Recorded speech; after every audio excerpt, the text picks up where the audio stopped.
Welcome to SoMa. Sophie and Marianne invite you to join us in a conversation about topics interesting us and hopefully interesting you as well. Hello. Hi, Marianne. How are you doing today? I am okay. I I am okay. Today I would like to talk about something that I find exciting. And I think that you can relate with your passion of knitting. I have this meetup program when every other week I meet with other women who are being an empty nester. And so on regular basis, we talk about creating something that we enjoy. And so sometimes we don't have ideas, and sometimes we stop the ideas because we think that we cannot do it, we are too old, or blah, blah, blah, right? As I was thinking of all those ideas, I was thinking that what do you do, Sophie, for yourself? Something that is fun and something that you really enjoy it, something that you never did before. And I came to the idea of buying a drum. So, and I was thinking when I went, and that's just the beauty of life when we start to say yes to ourselves, right? So I have a friend, and she's also a yoga teacher in the studio I am, and she has a drum. And one day she came at the studio with it's a frame drum, kind of the drum that you have the shaman are using. It Mhm. creates a deep sound, help to feel the vibration and to go in a deep state of relaxation. So she has this drum, and she let me play a little bit with it, and I was very excited. So I decided to buy one for myself. But it's where the life is so interesting and funny, is that when I went to the place to buy the drum because I wanted to try it, the guy is also selling not only frame drum, but a little higher drum. It's called a darbuka, and I think it's from Middle East. And there is another one that is coming from Africa, but it's in wood. The one that I bought is in metal, and it's not animal skin, it's just a fabric, right? Mhm. So it makes a little, the pinch of the sound is a little high. At the same time, it's a very mellow sound. This is weird what I'm saying, but You have to play it. you have to play it. Yeah. Um, Yeah, and I'm planning to record myself just for fun. Anyway, so I came back home super excited with my two drum, right? And my husband looked at me and said, "Well, Sophie, all is fine, but where are you going to play that? Because here in the house, I don't think that will be possible." And I said, bummer, what I'm Mm. going to do with my drum now that I am a drum. So I decided to create a drum circle. So, and that's so interesting how life is putting everything in your path when the project is really dear to your heart.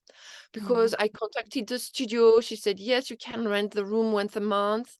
And then I contacted a friend and said, I am a little afraid to lead the drum circle by myself. Can you help me? She said, yes. And then we started the first time with 2 people. The second time we had 5 or 6 people.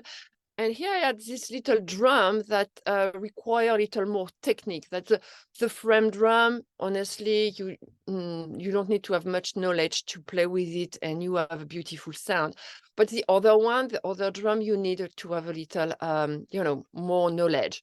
So I realized after those two drum circles that I was not really at ease with that second drum. And so I Googled and I went on YouTube and look for some tutorial. But the thing with the tutorial on YouTube, that's great, but nobody's going to tell you your hand is not well placed, or you have to hold the drums this way or that way. So yesterday I took a class with a teacher, right? And right away was able to correct the position of my hand. And so I came back home with some beats that I can learn. And it said, oh, if you can practice 15 minutes every day, make it happen, right? And I was thinking, well, but I cannot I cannot play at home because my husband is working from home, you know. So that's we have to find a solution. And it's Mm. right here when it's important for us to keep saying yes, yes, yes, yes, yes. Because my first thing was, yeah, but it won't be possible because cannot play at home with with my husband being home all the time. So I will not be able to play every day, even 15 minutes. And I say, you know what, Sophie, you can do it. You can do it. So my plan is every time I go to the studio to teach, after there is nobody in the studio, so I can stay 15 more minutes and Mm. practice. That's a good plan. How many days a week do you teach right now? Well, actually, I can do that only twice because the other studio where I teach, there is class behind after me. So, Mhm. but in one studio, there is 2 days. After me, there is nobody. So it makes 2 days for sure. So I'm going to take my drum with me. And then I'm trying to find a solution for the rest. So the teacher, it said to me yesterday, it's a very nice and mellow sound for this drum. You could go in the park. Right. Yeah. So I think I'm thinking of that, but at the same time, a little shy because there is people that are going to look at me and what is she doing? What about your car? Can you play in your car? It's what my other solution. Well, hey, why don't I play in my car? So if I don't feel at ease to go in the park, then I will try in my car. So my goal is to play 5 times a week, Monday to Friday, 15 minutes. There we go. Sounds good. And for all we know, if you start playing in the park, you suddenly have a drum circle going in the park. Yeah, yeah. I think Mm. that's the next step for me, to be confident enough to go in a park and play. I think that, and you can probably relate with that, is that I grew up in a spirit that I should not disturb people. Hmm. I should be Yeah. quiet. I should follow direction. And so for me, going in the park, I went thinking, well, but people didn't ask me to play the drum. So if I'm bothering them. So this is more the balance between the no, I cannot do it, but yes, I have to do it. So Right. I have to find my path there. Yeah. Well, and chances are, if you go to off times, that there might not be a lot of people there. Yeah. That you can find a time where it's pretty private, and then as you gain confidence, then you Yeah. can at some more like populated times and Yeah. Yeah. invite people. And Bring your other drum. Maybe somebody will sit down and play with you. yeah, maybe, and it's what I was, my husband, so Remy said, well, you know what, maybe other people are going to talk to you and be interested in your drums. Oh yeah, I can take my card so they can come to the drum circle. Exactly, exactly. But actually, in San Diego, there are quite a few drum circles which are held in public parks. Okay, and nobody Yeah, is finding that yeah, bothering, yeah. no, And I remember, no. I think that's my first call off with the drum, is that one day I was dropping my son to a concert. He was playing violin. And before the concert start, I had 1 hour to kill. So I just walk on the campus because on the university. And I don't know, there were an event, but there were, I don't know, maybe 9, 10 people with drum and they were playing, and I think it was people who were explaining what drumming is, and you could go and sit on a chair, take one of the drums that were there and play with them. And Mhm. I was, I was mesmerized by them, just staying there making a little video, but I was not brave enough to I go and sit know. and play. So, there is part of me who say, yes, yes, this is something you have to do. And at the same time, I feel very shy, but I think it's a wonderful feeling. And I think that when we talked about that in the little meetup with the other woman, there is another woman who is started to drum also because she was thinking of Mhm. that. There is another woman, she said, "Oh, I always wanted to learn Spanish, but with my children at home, I never took the time. So now she's taking classes in Spanish." And I think it's beautiful to see that how when we come together, we can support each other in our project, you know. Right, right. And I think that you probably don't ask you why you are knitting, but every time I see a post that what you are knitting at the moment, it should be, wow, I'm so amazed of what you are creating, the passion that you have with that. And so yeah, probably tell me more about that. Does it bring you joy? Oh yeah, it does. It definitely does. I first want to tell you a Trump story. So for me, so a long time ago, we had just moved to San Diego, and my youngest, who just turned 34, it's crazy. It's so crazy. So he was like maybe a year or two. So it's many years ago. And I always used to have a lot of people over. I was like a literature league leader, and we were homeschooling and doing all kinds of stuff. And so this one lady said we make our own drums. So we actually bought, a whole bunch of us together, bought a buffalo hide, like a whole hide. And then we cut out the strings, and we cut out the top, and we had like wooden round frames, so we bought those, and then we soaked the leather, and we put it on, and did also basically a raw hide, so did all of that, and I still have the drum, and it's beautiful. So I Mm. never got in, I went to a few drum circles and stuff, but like you, I was like a little too self-conscious to Mhm. to get fully into it. I always admire people which can just go for it. And Yeah. again, I think it has a lot to do with our upbringings, that you had to be perfect with what do you call that? A little little marks.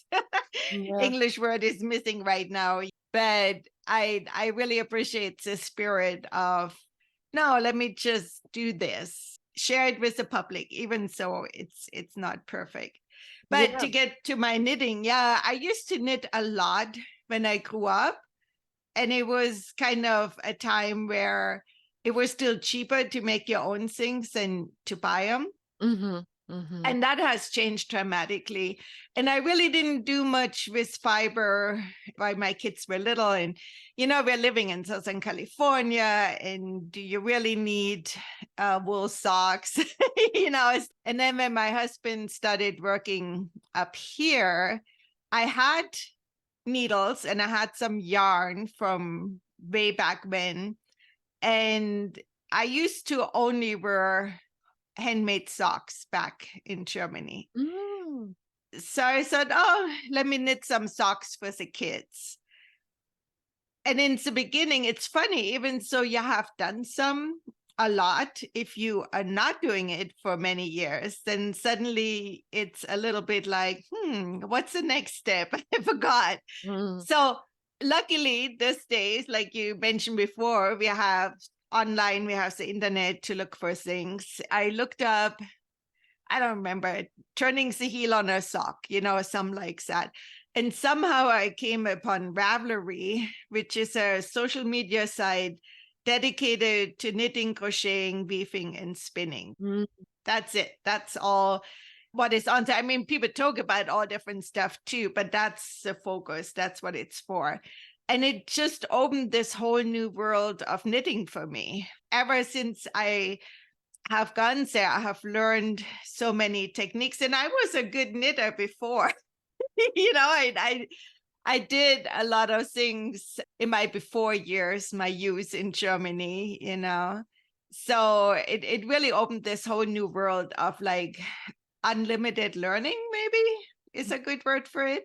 So I really got into that, but also the active knitting itself, it's a lot of repetitive movement. It's almost like a meditation because you're doing the same thing. So there's like two kinds of knitting for me. One is you can do that mindlessly, like in the car, you don't have to look, you just keep going. It's something you do just to keep your hands busy.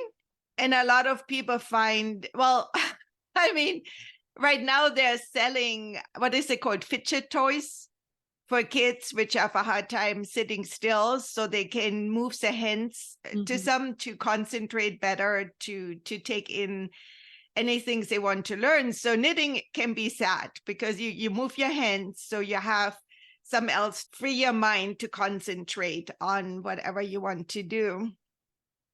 Or it can be really complicated that you have to pay full attention to it and you cannot think about anything else.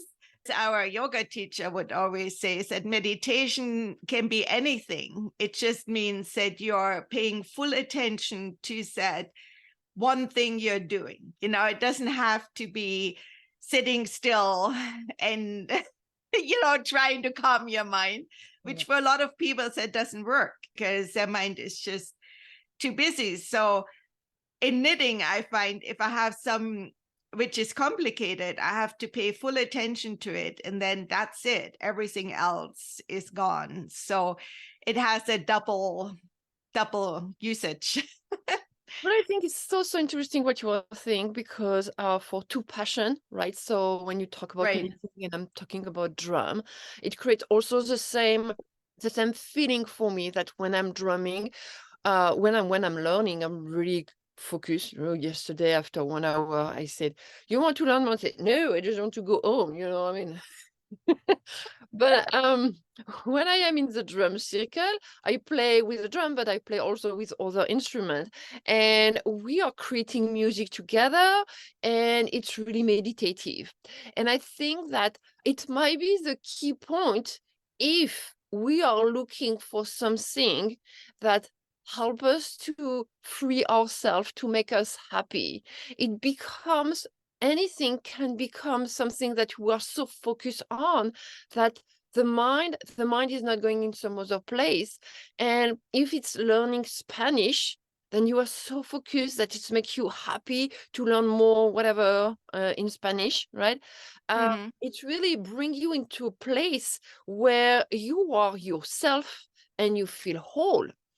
So that's so interesting because before you were explaining about knitting, I was not realizing that, yes, having a hobby or having a passion is very important in our life to feel that we are who we are, right? So Right. we don't have anything. Well, it's never too late. You can be 70 years old and try anything, you know, try to cook or have passion for cooking, whatever, you know. I think it's very Oh, yeah, it's for very sure. I interesting. mean, Yeah. that thing, it's never too late. It's definitely something I would consider myself a lifelong learner because there's so much out there which is interesting and to explore. And actually, I homeschooled my children, and I was much inspired by John Holt, who passed away a long time ago, but he wrote several books. In one of his books, he was talking about that children naturally want to learn. Like everything is there to be explored and to learn, to experiment and expand their mind. And said it's really the adults which kind of shut down kids and say, no, you have to do it this way, right? And I think we all know examples in our lives where we were doing some and somebody else told us it's not right. And we haven't had the maturity yet. And maybe we still don't have it always, you know, to go, there's no right or wrong. There just is, right? Like so many things you can do many different ways. And if you're stuck in said only one way is possible, then it becomes very restrictive. You know, even drumming, there's a lot of different drums, there's a lot of different ways to go about it. And you can get really focused on, oh, I always have to have the right rhythm, or this is the only way which drumming can be. Or you can go, oh, I just like to hit this thing and hear the sound and feel happy hearing it. I mean, there's all those levels where, some people might take it to just playing really complicated rhythms. Like, you listen to some amazing drummers out there with like, you just go, how can you tell this whole story just by drumming, right? Yeah. And then other people are happy to just go bing, Yeah. bong, No, and I listen think to it and go, that's good. I am more on the level of just hitting for now. I'm not there to express anything yet. But that's the point. It's like there's so many different levels, and you can choose your level of happiness and not go, oh, I just can bang, the drum and compare yourself with a virtuoso drummer played for 50 years and Yeah. is just able. But anyways, to come back to John Holt, he was basically saying we are meant to learn. There is so much out there. We stop learning because we're being shut down. And often that happens with kids. When we were little, and I do remember distinctly thinking about myself as dumb.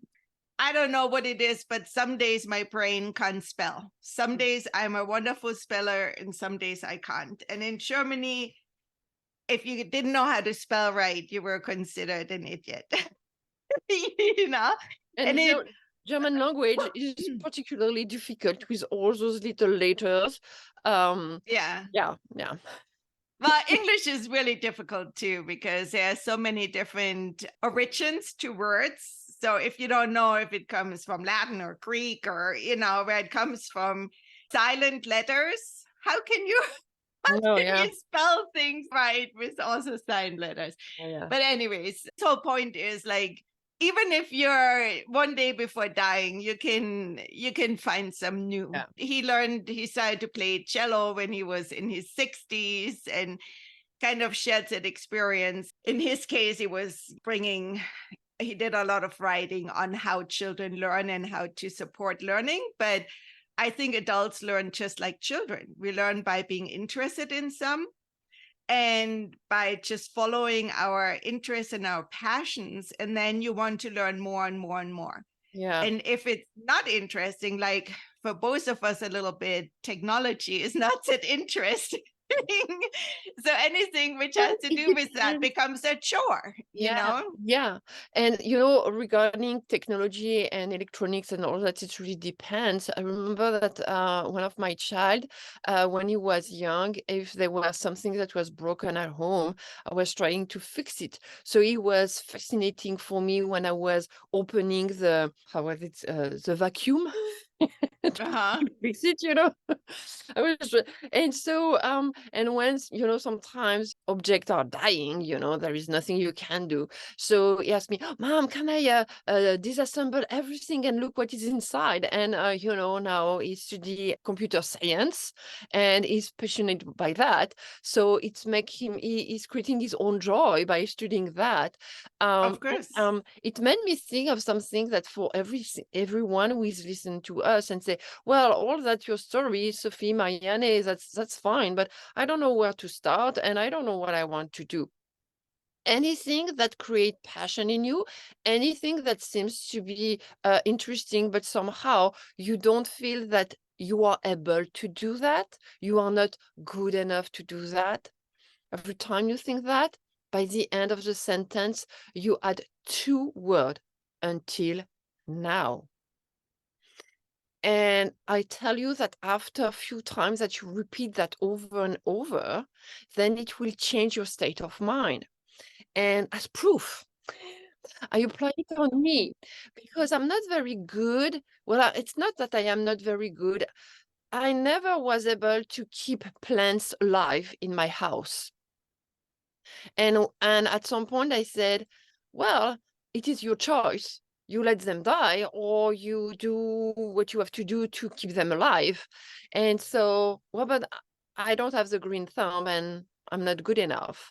And I started to add it until now and until now. And I was repeating, and now I have one plant. So don't be crazy, right? I have one plant, but she's thriving, So Excellent. So it was a very interesting experience. So then I think, well, if I can do that with an indoor plant, I can probably do that with something outside. And I don't ask me why, but I really like to have herbs, fresh herbs in my diet. So I like to have parsley, cilantro, sage, thyme, so all those little kind of herbs, and I plant them. I am proud to say that I have tiny thingy coming up from the earth, right? And I don't know if I'm going to succeed, but it's okay because because I can do it. I can do it. It might take me more time. That probably will take you time because you are really involved and really good with your plants, Marianne. But I think that even if it takes me time, it doesn't matter because I can do it if I want it. So for everyone who is listening to us and are wondering, oh yeah, I don't know what I'm to do, and I don't know if I can. Yes, you can. Start with until now. I was not able to go to the gym until now. And Yeah, now, I likes it. I likes it. It removes the limit we put on ourselves. And really yes. that's what we do, right? I mean, realistically, there are limits. I'm not ever going to be an athlete who can go to the Olympics, Mhm. but I can be in good shape.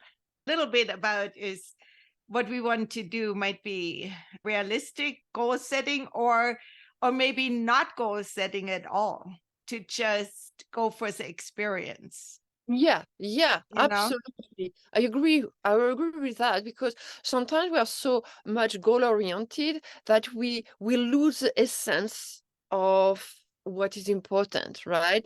Right. So, and it was a conversation that I had yesterday. There is many people they start to practice yoga because they want to be more flexible or they want to be more quiet or manage the stress, and all that are great goals. But it's what I was telling them is that, for me, this is your intention to come to yoga, but then you can just let them go, release the pressure on your shoulder, and enjoy the moment. Because when you are in the present moment as you practice yoga, you are going to become more flexible. You are going to manage your stress. So don't make it a goal, but enjoy yourself because Yeah. then it's going to be the side effect. Right. It's a side product to, yeah. Yeah. Yeah. Yeah. I Yeah. think we have to put a topic up in the future for goals and how that can be positive and negative. Yeah, that's the tricky part, the fine line between having an intention and a goal, because it helps us to move forward and at the same time not make it so hard on ourselves that we don't enjoy ourselves.